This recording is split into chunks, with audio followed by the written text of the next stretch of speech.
Many people don't know that Brazil was actually a participant of World War II on the side of the Allied forces. Brazil helped not only by sending troops to fight with the Allied forces in Italy, in Europe, but also helping the Allied forces in the Atlantic, in the South Atlantic more specifically. And Brazil's participation really changed a lot of things for the Brazilians, Brazil's government, Brazil's industry that wasn't even so much born yet. And it also helped to advance two cities in the northeastern part of Brazil, the cities of Natal in the Rio Grande do Norte state and the city of Recife in the Pernambuco state. So Brazil's participation in World War II was very significant, although, as I mentioned already, it is very overlooked, actually. Few people research about that, few people study about that, and in terms of public history, which is the kind of history that is made available to the general public, it is even more complicated, the situation, because we don't know about that. For example, I live in Recife. I have lived in Recife all my life, and I was never taught at school about all these things happening in my state, in my city. I actually live next to an avenue called Jornalista Edson Regis. And in the past, during World War II, it used to be an airstrip where the United States, had its planes landing and taking off.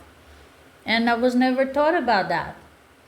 Not only during World War II, the American presence was very, very much a reality here, but also later, during the 1960s, during the John Kennedy administration, he created a program called Alliance for Progress, which was a political, program, but with the aim of using America's leadership to help South American countries to develop. So the Americans used, social help, social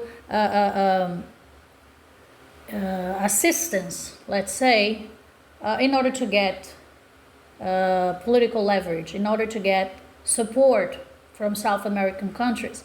By doing that, they really got involved in the issues, political issues in Northeast. That's another story. But during this time, the 1960s, the presence of the Americans here was very, very, very a thing. In Recife, used to have a lot of Americans. They had to create a huge capacity here to receive their citizens. So you had to create school. There was a school, an American school that still works today in order to receive the American kids. There was really a community here. Recife, Recife, as we say here in Northeast, was a city that was full of Americans. In fact, there was so many Americans here, like around 3,000 American personnel, that it was something that would never repeat.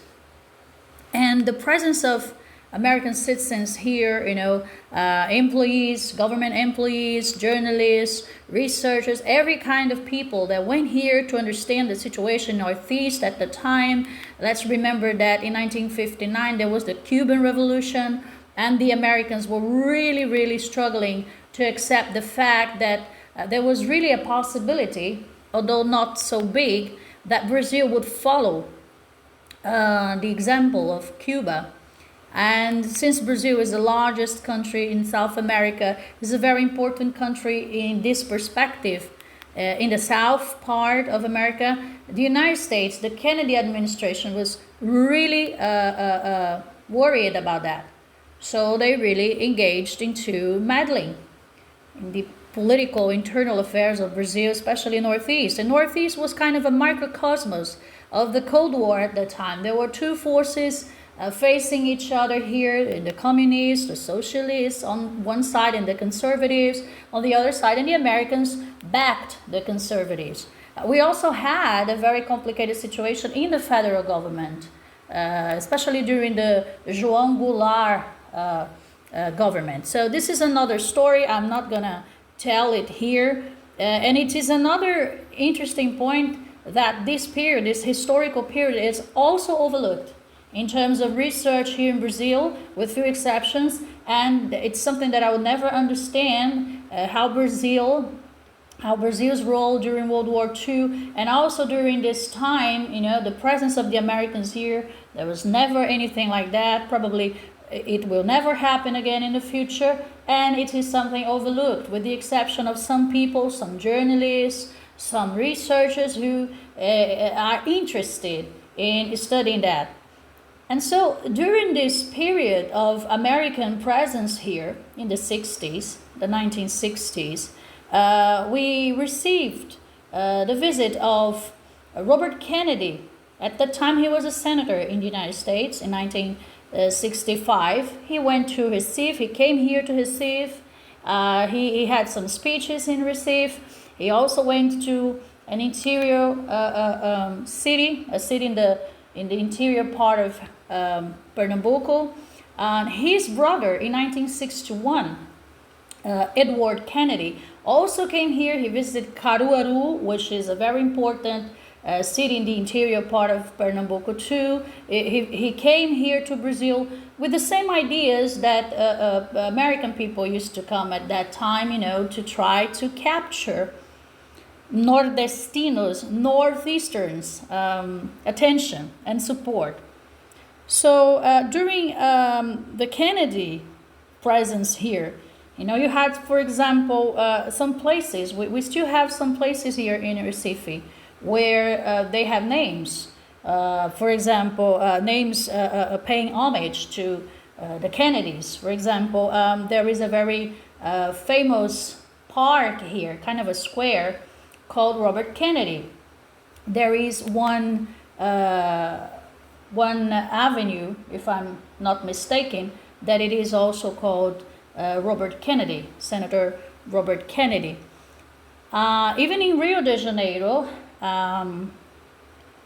we have a very famous villa or village, a community called Villa John Kennedy or Kennedy Village, something like that.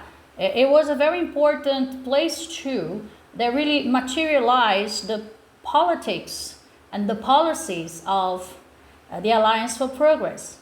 And then next to my house, it's a neighborhood next to mine. I used to study in this neighborhood when I was a child and adolescent.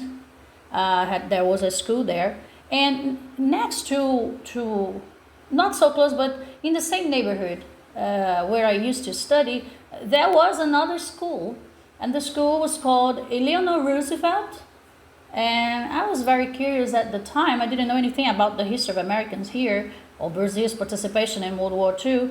I was an adolescent, and I was like a little bit curious about the name of the school, Why not a name of somebody more like local?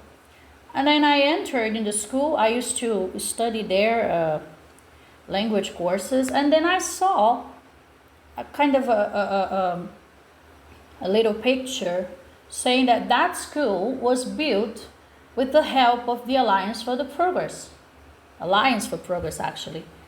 And yes, if you go and if you research the documents here during Miguel Arraes' administration, Miguel Arraes used to be governor in Pernambuco during this time. Actually, it was like Miguel Arraes' government, the money from his government, and also from the Kennedy administration. Actually, at that time, 1962, the Alliance for Progress was not very well seen here in Pernambuco, if it ever was. And there was some kind of, skirmishes between Miguel Arraes' government and the Alliance for Progress personnel. But in the end, the school was built both with the money from here and from the United States. What I'm trying to do with this recording is to bring to light how difficult it is for us sometimes to talk about regional history, our history. Regional history is something that really interests me. I am a journalist, and I also have a master's degree in political science, and now I am a graduate student, a history graduation student. I've always been a historian in my heart, but I want to be a historian, in a proper way, de facto historian. And I've always been so interested in these subjects, and I never understood why it is never talked about, rarely talked about, actually. It's really overlooked. And I think there's a possibility here of joining together public history, which is something that I'm really interested in, like making, history accessible to more people. Like, okay, we have researchers, we have data, we have discoveries, but we shouldn't let them be in the academia only. We shouldn't talk about history only to our peers. I love the idea of public history because you show history, you show the research to the broader people, to broader audiences. So I think you could put together public history, regional history, which is another thing that I'm very interested. I think here we have a lot of possibilities to show this interesting time of regional history here in Pernambuco, in Recife, together with public history concepts, and show that to people. So I'm really, really curious about what is going to be in the future, if people ever get interested in that. And I think this is very problematic because if you don't know the history of your own place, your own state, your own city, that's kind of complicated. And knowing that Recife was part of such an important moment in the history of humanity, helping the Allied forces defeat Nazi Germany, it's a very interesting thing to me. So I think that we should know more about that. We should know more about Brazil's participation in World War II. Many people don't know. We don't know here in Brazil, and we also don't see that being talked about much in the US or in Europe. And if you pay attention to what history means, I think it's very important to know the past so that we cannot repeat the past in the future. And I understand this is a very sad thing for me too, that Brazil, I think, is not only a Brazilian problem. We are very ignorant of history. People are not interested in history. We don't have this thing of public history. We don't have history being talked about on TV, on the social media, pages. And this is very sad, in my opinion. As an academic, I think we should have this conversation with the public. And so in the case of Brazil, I think it's very dramatic because many people here in Brazil don't even know about that. And people died, people who participated in the war, many people didn't know their stories, their participation in the war, and we kind of live in the dark. We don't know our own history. And so when we talk about the participation that Brazil had alongside the Allied forces during World War II, people normally don't know that Brazil was very important. Brazil was initially neutral. Let's talk about the fact that Brazilian dictator Getúlio Vargas at the time had some inclinations, ideological inclinations towards the Axis. The Nazi Germany, for example, was very important in terms of political, military, and commercial ties to Brazil. A great part of Brazilian military men were very fond of the German army, the Germans' way of dealing with military affairs. So at first, Getúlio was very much inclined ideologically to Nazi Germany, actually. And he was kind of neutral, but not so neutral. this started changing as time passed, and especially after Brazil started being attacked by U-boats, submarines, German submarines in the Atlantic part, the south part of the Atlantic Ocean. So initially we were kind of neutral, not so much, a little bit inclined to the Axis. Let's not forget that Getúlio was not only ideologically inclined to Nazi Germany, but also to Italy. La Carta del Lavoro, no, the document that Benito Mussolini created in Italy was the inspiration for the creation of work or labor laws here in Brazil. So labor laws were implemented by Getúlio Vargas, and he was very much inspired by La Carta del Lavoro by Benito Mussolini. So let's understand that at that time it was not uncommon for some leaders to be inclined to the Axis because we had a world that was very much divided. I'm not defending the leaders that were inclined to the Axis powers. I'm just saying that at that time was not that complicated to understand that part of the world was struggling to have democracies or representative governments, and part of the world was just under dictatorships.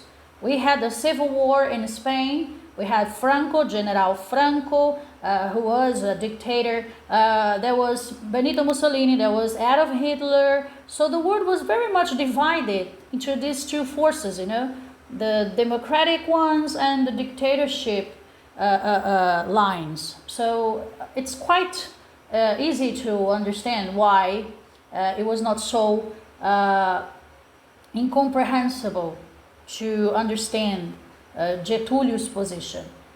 And then he was kind of neutral, as I said, but not so neutral. And then in 1942, specifically August the 22nd, Brazil entered the war, actually. Brazil declared war against the Axis powers, Germany and Italy, and it was basically because Brazil's government couldn't stand anymore seeing the civilian ships. It's very important to say it was merchant ships that used to cross the Atlantic. They were not military ships. They were civilian ships were attacked by U-boats, German U-boats, submarines. So that was basically the main reason why Getúlio stopped being neutral, although he was a little bit more inclined to the Americans at that time, 1942, and really declared war. And then when it comes to our contribution, as I said earlier, the battle in the Atlantic, in the south part of the Atlantic, was very important. We really cooperated helping the Americans with air bases here, military bases here, not only in Recife, but also in Parnamirim in the state of Rio Grande do Norte. So the Brazilian Navy and Air Force actively participated, protecting Allied shipping from mid-1942 until the end of the war. It was very important Brazil's support in this part of the Atlantic, in the help of the Allied forces. Besides helping the Allied forces here in the southern part of the Atlantic, in the Navy War, as we can say, Brazil also contributed sending soldiers to fight in the European theater of war. Brazilian Expeditionary Force, the FEB or FEB, was the deployment of soldiers that Brazil sent, around 25,700 troops. They were called the smoking snakes. A cobra vai fumar, the snake will smoke, translating literally. It was about soldiers knowing that they had not much preparation, Brazil had not much experience with wars, that they were trying to do their best, so the Europeans would see something unusual with their participation. That's what they meant by smoking snakes. And Brazil was sent, the Brazilian Expeditionary Force was sent to Italy to participate with the Allied forces in the Italian campaign, and they really contributed. They really helped the Allied forces, the Allies in Italy. So they were integrated into the U.S. Fifth Army, and they really distinguished themselves in their battles, especially the Battle of Monte Castello, where they captured over 20,000 Axis soldiers. It was quite interesting for the Brazilians to overcome, to win against German soldiers, which were basically a very much prepared army. And there is another point that is very important about Brazil's participation, not only as a strategic ally in this military part, but also as a strategic resources place. You know, Brazil provided essential natural resources to the Allied war effort. Brazil had no skirmishes, conflicts here in its territory, with the exception of the Atlantic part of Brazil, you know, the shores. But in the territory, it was okay. So Brazil's industry kept feeding the necessity of the Allied forces. So it's very important to highlight, as I mentioned earlier too, the participation of these two northeastern cities, Recife and Parnamirim. And the cities of Recife and Natal in Rio Grande do Norte, they were actually really paramount, strategic, important cities. They were really important because of their geographical location, you know, forming kind of a Brazilian bulge. We were very close to the point, of Africa. So it was the closest point, the city of Parnamirim, to Africa, from the Americas to Africa. So this proximity really made these places, Parnamirim, Recife, but mostly Parnamirim in this case, launching pads and crucial stopovers for Allied aircraft and ships traversing the Atlantic Ocean, the southern part of the Atlantic Ocean specifically. And Natal was actually called, named the trampoline to victory. It became like a hub, a critical hub for Allied air operations. And the city of Parnamirim received the Parnamirim Air Base. And actually, Parnamirim is a neighborhood, kind of a city, yes, in the city of Natal. Natal is like the capital city, and you have kind of a metropolitan area where you have the Parnamirim city.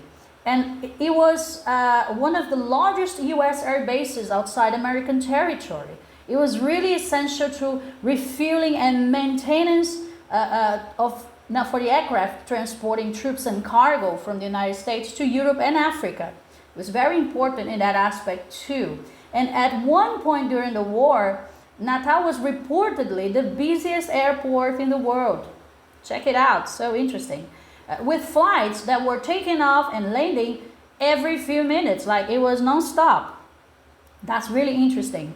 And the significant American military presence really transformed Natal, as I mentioned earlier too. It really helped these cities to develop, Recife and Natal and the city of Parnamirim, leading to infrastructure expansion, roads, hospitals, cultural exchange. Actually, when it comes to cultural influence, it really changed the habits of people. Brazilians, northeastern people started to copy the way Americans used to dress, the dress code. There was Coca-Cola, there was chewing gum, there were new habits that nordestinos, the people from Northeast in Brazil, actually repeated, put into their own lives. The social fabric was really impacted by the American culture during this time. In the city of Recife, it was not so much different. It actually played a vital role hosting the U.S. Fourth Fleet. That was very important. And we used, port and airfields like the Ibura field. This is a very important one. The airstrip I mentioned earlier is part of what used to be Ibura field. The Ibura field infrastructure is now the airport, Recife International Airport. So the infrastructure that was left by the Americans when they left, after they left, it's actually the airport nowadays. So we had this Ibura Field, which was later the Aeroporto Internacional do Recife, Aeroporto dos Guararapes, and it was also a part of the American efforts that was critical for coordinating air and naval operations in the South Atlantic. Now, Brazil and the US, they collaborated from these bases to protect convoys and counter, this is very important, German U-boats attacks. That was something that the Allied forces really suffered here. The attacks from the U-boats, German U-boats, they really stroke Allied forces here. They really hit hard Allied forces here. And as I mentioned earlier, it was very sad because they attacked civilian merchant ships. You know, you had more than 600 deaths. 600 people were not part of the conflict, were not military personnel, and they were assassinated by U-boats, German U-boats. So it was very important for the Allied forces to win the war by defeating these U-boat attacks here in the southern part of the Atlantic Ocean. And then actually this countering of German U-boats was very important, was a very important feat of the way the Allied forces fought here. And effectively they cleaned, okay, the South Atlantic of the Axis naval threats. Recife, you know, as a major city, because at that time, if I'm not mistaken, Recife was like the third most important city in Brazil in terms of strategy, also in terms of population. So you had Rio de Janeiro, you had São Paulo, for example, very important hubs, and Recife. And it was very important to have Recife's participation in the war. It was really helpful because of its local, geographical, strategic situation, and also because Recife was a very important Brazilian city at the time too. So trying to summarize here, Brazil's ground forces fought in a very valiant way in Italy. It really contributed sending troops. It was the only South American country to have sent troops, but it also was very strategic in the fight, in the struggle for the southern part of the Atlantic Ocean. Together with Recife, we had Parnamirim in the metropolitan area of Natal, the capital city of the state of Rio Grande do Norte. These two cities really helped the Allied forces to win here in the southern part of the Atlantic Ocean, and they were also benefited by the presence of the Americans, because the Americans left a huge infrastructure after they left, and the American presence also created a different mindset. It really influenced the social fabric of these cities, Recife, Parnamirim, and Natal, and it changed forever the way people used to think, and the relationship between Brazil and the United States was very much positive, and Brazil is a country that really contributed to the Allied forces' victory in World War II. Unfortunately, it is a history that is overlooked, and I am here to protest. I am here to say that we have a very rich history, a regional history that should be made public and for everybody to know, a broader audience. And we also should talk about regional history and how local people should know about their own places. Schools should teach that to their students. Students should be very much familiar with their local history, and we have a very rich history in the relations between Brazil and the United States during World War II. Brazil's participation was really essential, was really effective in terms of the war in the southern part of the Atlantic Ocean. So I am finishing my kind of a protest about that, and also hoping that people get interested in studying this rich era from Brazil and the United States relationship, and Brazil's participation during World War II. Thank you very much.